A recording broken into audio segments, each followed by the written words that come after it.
Halo orang-orang santuy, jadi kali ini Paduka akan membawakan alur cerita film action yang cukup seru yang berjudul The Equalizer yang disutradarai oleh Anthony Fuqua dan dirilis pada tahun 2014. Nah, jadi film ini mengisahkan seorang kakek-kakek pendiam yang menjadi sangat overpower ketika menegakkan suatu keadilan. Oke, tanpa banyak basa-basi lagi, langsung saja kita masuk ke alur ceritanya.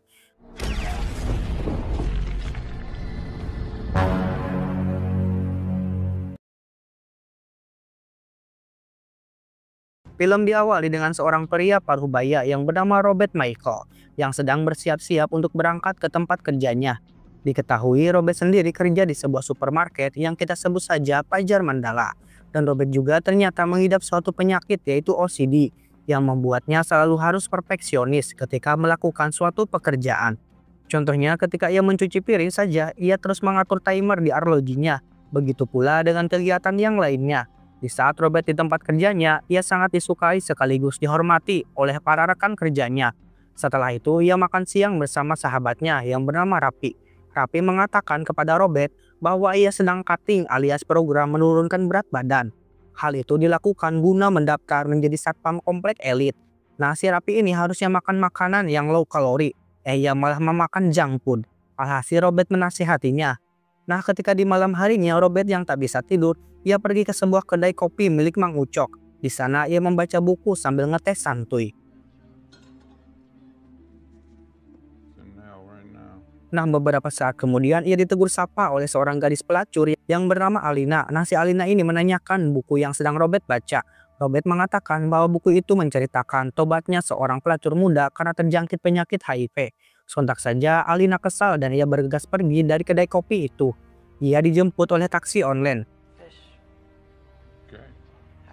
Keesokan harinya ketika sedang bekerja, Robert dihampiri oleh karyawan magang yang bertanya tentang pekerjaan Robert sebelum bekerja di toko bangunan ini. Robert kemudian menjawab bahwa dulunya ia seorang rapper sekaligus penari jazz. Sontak saja jawaban Robert itu membuat para karyawan tertawa dan semakin menyukai Robert karena orangnya yang humoris. Seperti biasa pada malam harinya Robert tak bisa tidur sehingga ia kembali nyantui di kedai kopi Mang Ucok. Di sana ia juga kembali bertemu dengan Alina dan mereka pun berbincang-bincang tentang buku yang Robert baca.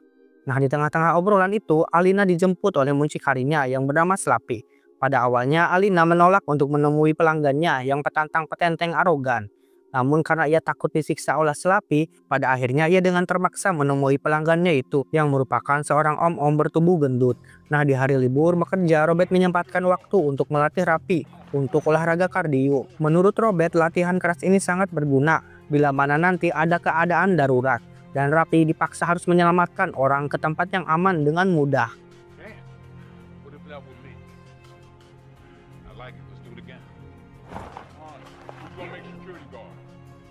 Lagi-lagi di malam harinya Robert kembali bertemu dengan Alina.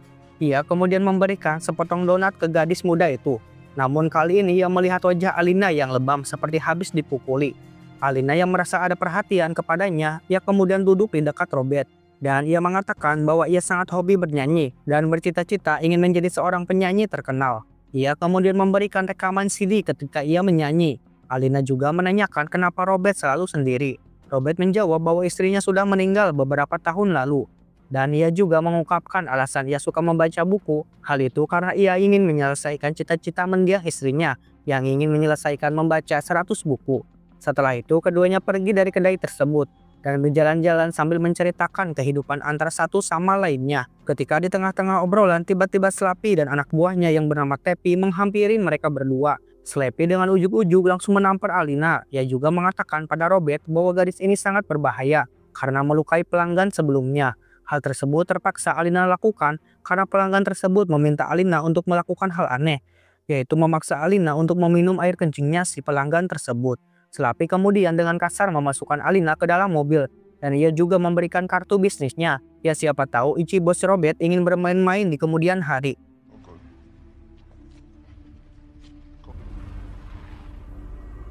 Setelah kejadian itu, Robert tak pernah lagi berjumpa dengan Alina. Nah, keesokan harinya, Mang Ucok ini memberitahu Robert kalau si Alina sedang dirawat di ICU karena dipukuli secara brutal. Dengan gerung gusu, Robert berlangsung pergi ke rumah sakit dan mendapati wajah Alina yang penuh luka. Di sana juga ada teman Alina yang sedang menjaganya. Beberapa jam kemudian Robert akhirnya bertemu dengan rekan pelacur Alina yang bernama Sandy. Robert kemudian menanyakan apa yang telah terjadi kepada Alina. Sandy menjelaskan bahwa Alina dipukuli oleh si biadab Slappy karena memukul pelanggannya. Tak hanya itu, Sandy juga mengatakan bahwa Slappy pernah melemparkan aki mobil ke wajah seorang gadis. Hal itu untuk mengancam para gadis jika mereka berani melanggar aturannya.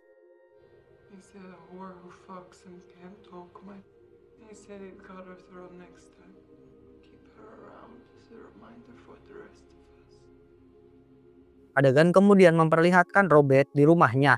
Ia sangat gelisah dan berniat membalas apa yang telah diperbuat Slappy terhadap Alina.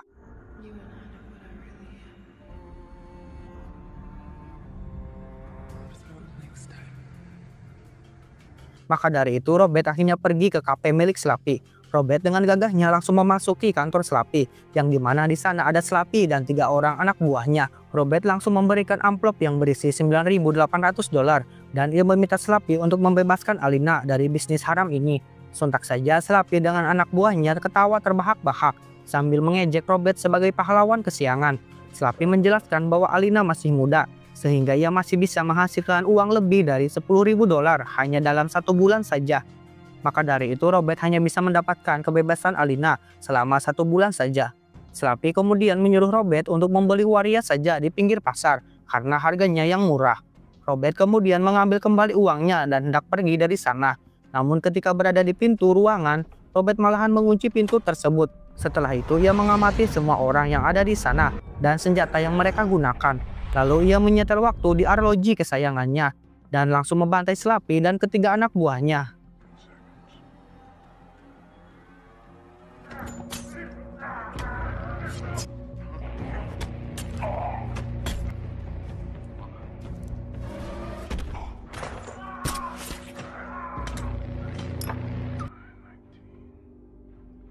Setelah menghabisi semua anak buahnya, Robert kemudian menghampiri Slappy yang tengah sekarat.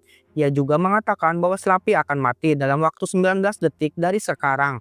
Melihat aksi Robert yang sangat brutal, Slappy menanyakan siapakah Robert sebenarnya. Robert pun tak menjawab pertanyaan Slappy dan langsung pergi meninggalkannya begitu saja. Ketika di rumah, Robert membersihkan noda darah yang ada pada dirinya. Dan dengan ajaibnya Robert bisa tidur dengan nyenyak, yang seolah-olah ia harus membunuh agar dirinya bisa merasa tenang.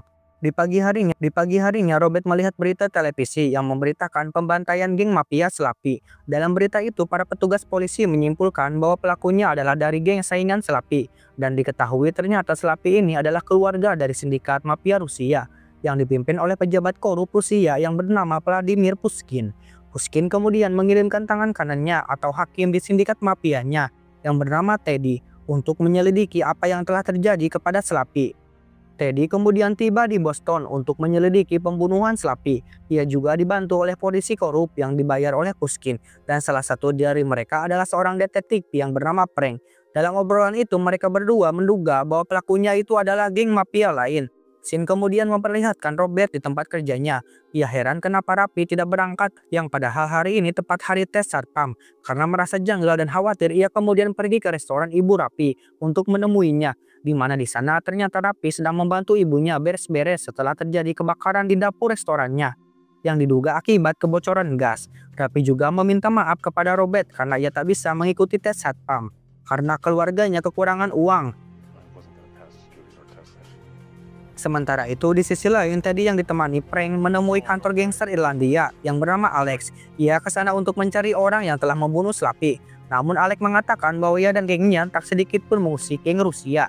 Teddy yang tak percaya dengan perkataan si Alex, ia langsung memukul Alex dengan menggunakan asbak dengan brutalnya. Sementara Frank sendiri menembak 2 anak buah Alex.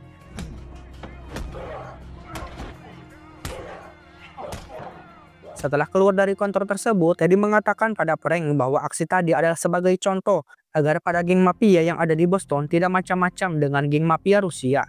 Pada malam harinya terlihat Teddy yang sedang bersama Sandy. Ia menanyai apakah ada orang yang memiliki hubungan dengan Alina. Teddy berpikir kalau Alina ada kaitannya dengan pembunuhan si Slappy. Di sini Sandy berbohong dan bilang bahwa ia tak kenal dengan Alina. Sementara itu, di sisi lain restoran Ibu Rapi didatangi oleh 2 orang polisi korup yang bernama John dan Chris.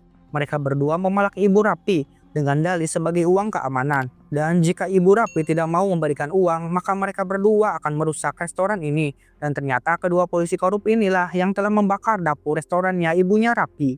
Setelah puas memalak, keduanya langsung dihadang oleh Robert yang sudah mengetahui semuanya. Ia juga mengirimkan video pengancaman mereka kepada Ibu Rapi.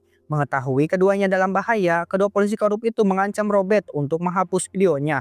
Namun inilah yang Robert lakukan.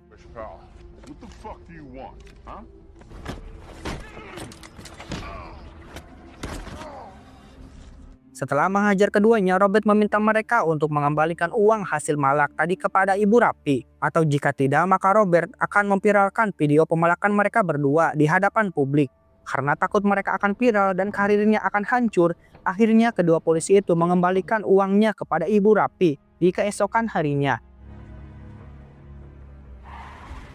Di sisi lain, Teddy kembali menemui Sandy di apartemennya setelah ia mendapatkan informasi bahwa Sandy adalah teman dekat Alina. Di sini Teddy mengancam Alina kalau ia akan membunuh dirinya jika tak berkata jujur, sehingga dengan terpaksa Sandy berkata jujur. Dan ia mengatakan bahwa ketika malam Alina di rumah sakit, ada pria paruh baya yang menemuinya dan menanyakan dengan detail informasi tentang Slappy. Setelah Sandy mengatakan semuanya dengan jujur, si Teddy ini langsung menghabisi Sandy dengan cara mencekik lehernya.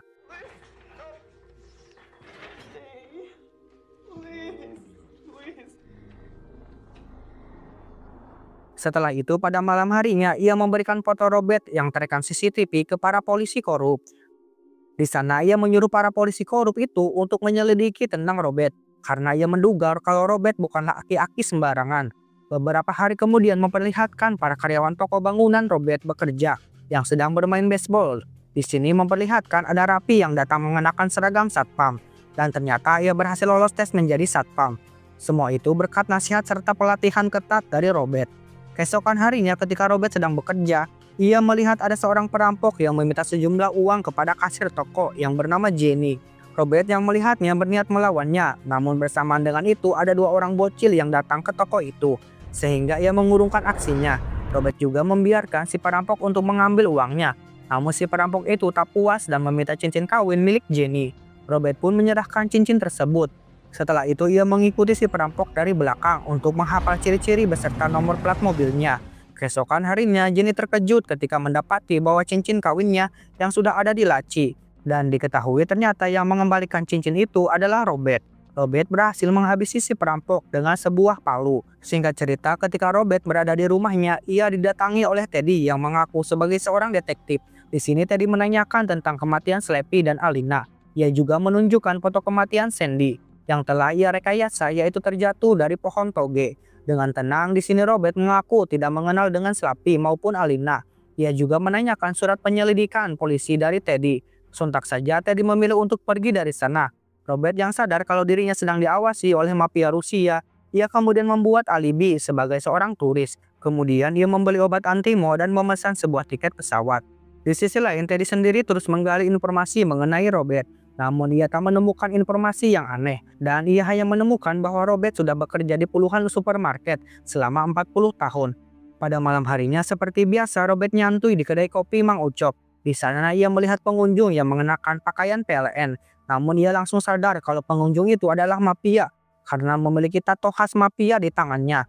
Dan benar saja di luar kedai sudah ada Teddy, Frank dan beberapa polisi korup lainnya yang sedang mengawasi Robert. Sadar kalau dirinya bakalan dikepung, Robert langsung menghajar mafia tersebut, lalu bergegas pergi dari kedai sambil memoto Teddy.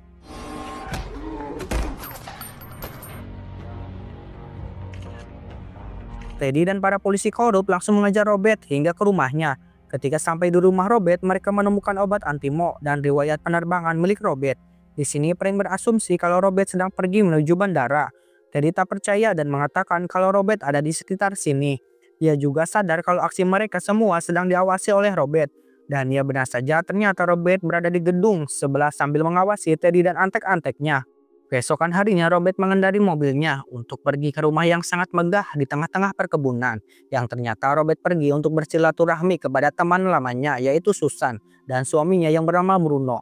Diketahui Susan sendiri adalah anggota Badan Intelijen Amerika atau DIA. Dan di sini kita dikejutkan dengan siapa sih Robert sebenarnya. Ternyata Robert adalah mantan marinir Amerika Serikat yang kini bertugas sebagai agen pembunuh lapangan di organisasi DIA. Robert di sini menanyakan kepada Susan tentang Teddy dan anak buahnya. Sebagai seorang teman di sini, Susan akhirnya mau mencarikan informasi tentang Teddy untuk Robert. Keesokan harinya ketika Susan pergi bekerja, Bruno dan Robert mengobrol santuy di halaman rumah. Di sini Bruno mengatakan tentang kecelakaan mobil yang dipasang bom yang dinaiki oleh Robert beberapa tahun lalu. Dan ternyata sebenarnya si Robert ini memalsukan kematiannya sendiri. Sehingga semua rekannya mengira bahwa Robert ini sudah mati. Di malam harinya setelah Susan mendapatkan informasi, ia memberitahu Robert kalau Slappy yang telah Robert bunuh adalah bagian dari keluarga mafia Rusia yang dipimpin oleh Vladimir Pushkin. Sedangkan Teddy sendiri merupakan mantan pasukan khusus Rusia yang kini Teddy bekerja untuk geng mafianya si Pushkin.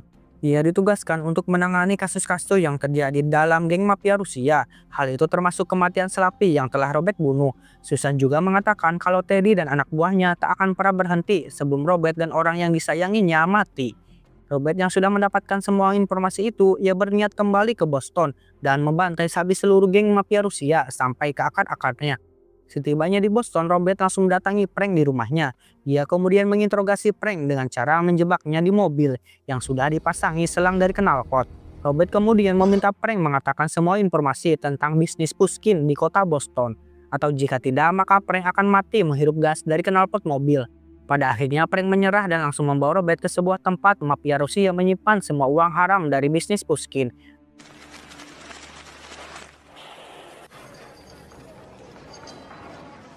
Di sana Robert dengan mudahnya mengalahkan para gangster.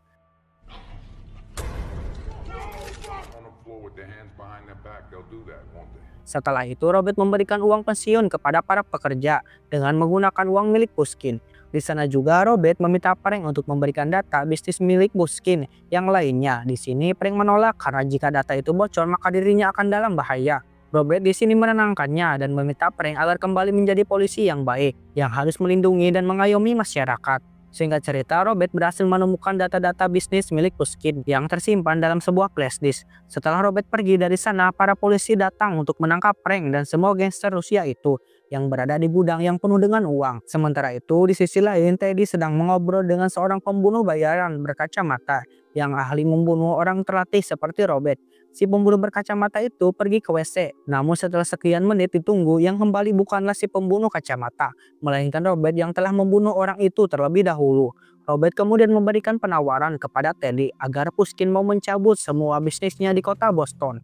Nah, jika tidak mau, maka Robert akan membantai semua mafia Rusia termasuk Teddy dan Pushkin. Setelah ngebacot itu, Robert langsung pergi ke apartemen barunya dan mulai menyelidiki semua data bisnis haram milik Pushkin. Yang dalam data itu mengungkapkan semua bisnis Putin dan semua orang yang terlibat dalam bisnisnya, yaitu polisi, pejabat, dan budget 100M. Robert juga dengan akun anonimnya ia mengirimkan semua data-data tersebut ke FBI yang menangani langsung gudang penyimpanan uang milik Pushkin. Tak hanya itu, ia juga menemukan kapal tanker bermuatan minyak milik Pushkin. Tanpa banyak ngebacot lagi, ia langsung meledakkan kapal minyak itu beserta beberapa gudang di dekatnya.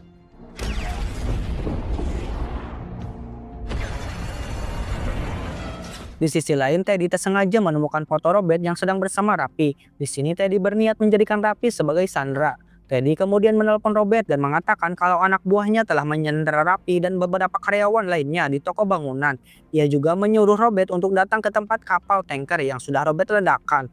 Jika ia menolak, maka Rapi dan semua karyawan lainnya mereka akan mati. Mengetahui hal itu, tanpa berlama-lama lagi Robert langsung pergi ke tempat kapal tanker itu dengan menggunakan bus. Ia juga ternyata dilacak oleh anak buah Teddy. Namun sesampainya di sana, Robert tidak ada di dalam bus tersebut dan hanya ada ponselnya saja. Ternyata Robert sendiri pergi ke toko bangunan untuk menghabisi anak buah Teddy yang sedang menyandera Rapi dan kawan-kawan.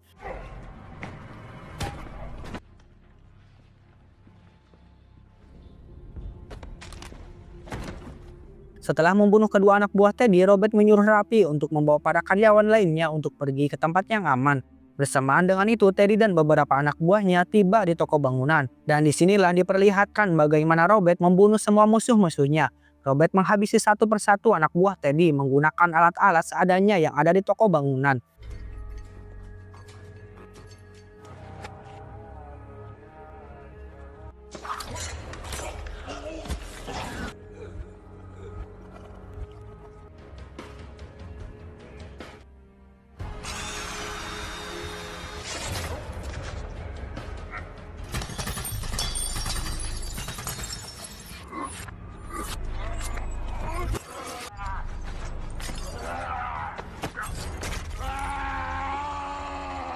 Setelah berhasil menghabisi semua anak buah Teddy, Rapi datang untuk membantu Robert yang terluka.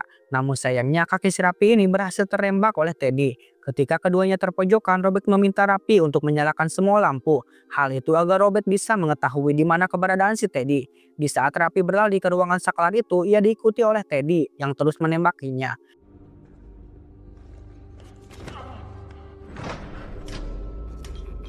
Di sisi lain, Robert sendiri membunuh anak buah Teddy yang terakhir dengan cara diledakkan dengan sebuah gas LPG 3 kg yang lagi langka. Oke gas, oke gas, oke gas. Di saat Teddy berhasil menemukan Rapi dan hendak membunuhnya, ia keduluan ditembak oleh Robert dengan pelontar paku. Dengan brutalnya, Robert menembaki Teddy sampai akhirnya Teddy tewas di tempat.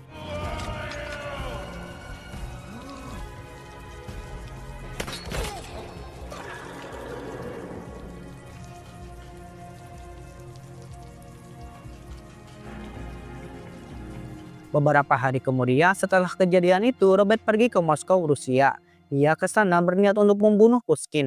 Pushkin sendiri sedang mandi. Sementara itu, Robert terus menyalakan dan mematikan lampu beberapa kali dan mengalirkan air dari tempat cuci tangan sampai meluap. Ia mengatakan kepada Pushkin bahwa dirinya datang untuk membunuh Pushkin. Setelah ngebacot panjang lebar, Robert pergi dari sana dan membiarkan Pushkin mati tersetrum listrik yang sudah direncanakan oleh Robert. Setelah membunuh Pushkin dan semua anak buahnya, Robert kembali ke kota Boston untuk melanjutkan kehidupannya yang tenang. Ketika di jalan, ia bertemu dengan Alina yang sudah pulih.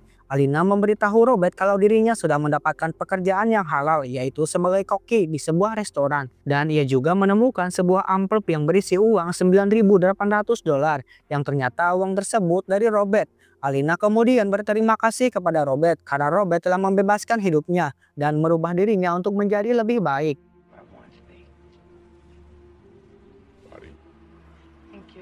Dan film pun bersambung. Nah cuy, jadi itulah alur cerita film The Equalizer. Mohon maaf bila banyak kesalahan. Sekian dari Paduka dan salam santuy.